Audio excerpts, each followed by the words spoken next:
সাহারা মরুভূমি, পাথুরে পাহাড়, বাতাসের আঁকিবুকি কাঁটা দিগন্ত বিস্তৃত ধুধু বালির প্রান্তর, উটের দল নিয়ে হেঁটে চলা যাযাবরের জীবন কথা, মরুদ্যানের মাঝে কাঁটা গাছ নিয়ে গঠিত মরুভূমি হলো সাহারা। আজকের আমরা জেনে নেব সাহারা মরুভূমি সম্পর্কে। চীনের গোবি মরুভূমি থেকে আমেরিকার চিউহান মালভূমি পর্যন্ত অংশটিকে বলা হয় ড্রেজার বেল্ট। উত্তর আফ্রিকার বিস্তৃত মরুভূমি হল সাহারা। আয়তনে এটি বিশ্বের সবচেয়ে বৃহত্তম উষ্ণ মরুভূমি। সাহারা মরুভূমি এতটাই বড় যে একটা গোটা ইউরোপ মহাদেশ বা আড়াইখানা ভারতবর্ষ ঢুকে পড়তে পারে। এটি পূর্বে লোহিত সাগর এবং উত্তরে ভূমধ্যসাগর থেকে পশ্চিমে আটলান্টিক মহাসাগর পর্যন্ত বিস্তৃত। এই মরুভূমিটি 12টি দেশ নিয়ে গঠিত। এগুলি হলো যথাক্রমে মিশর, মরক্কো, লিবিয়া, মালি, মৌরানিয়া, Algeria, Niger, Sudan, Tunisia, Eritrea, চাঁদ ও পশ্চিম সাহারা। দিনের বেলায় ভীষণ গরম, প্রায় 55 ডিগ্রি সেন্টিগ্রেডের ওপরে থাকে। আবার রাতের বেলায় তাপমাত্রা বেশ ঠান্ডা হয়, তখন তাপমাত্রা নেমে হয় 4 ডিগ্রি সেন্টিগ্রেড। এখানে লিবিয়াতে অবস্থিত আল আজিজিয়া পৃথিবীর সবচেয়ে উষ্ণতম স্থান নামে পরিচিত।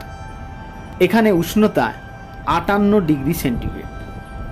এখানে গরমকালে দিনের বেলায় কখনো কখনো প্রবল বালির ঝড় হতে দেখা যায়, যাকে স্থানীয় ভাষায় সাইমুম বলে। এখানে বৃষ্টিপাতের পরিমাণ খুবই কম, বার্ষিক গড় বৃষ্টিপাত 20 সেন্টিমিটার। তাই এই অঞ্চলে ক্যাকটাস জাতীয় গাছ দেখা যায়, তবে মরুদ্যানের আশেপাশে ঘাস ও খেজুর গাছ দেখা যায়। সাহারা মরুভূমি প্রতি 20,000 বছর পর পর তৃণভূমিতে পরিণত।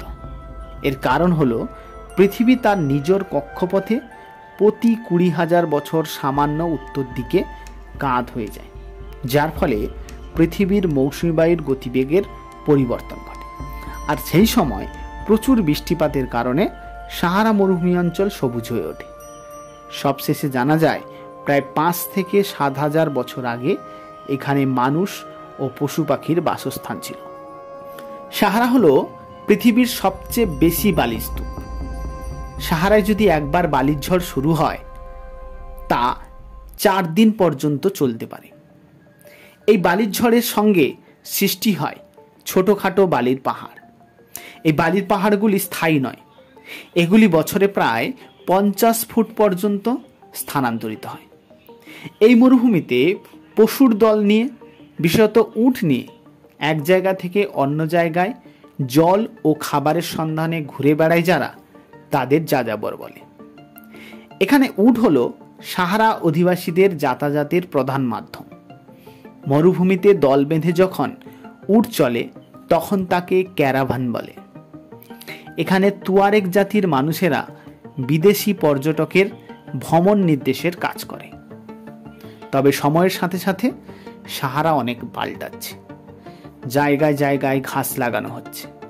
পুরনো উট চলাচলের রাস্তার উপর পাকা রাস্তা বানানো হয়েছে।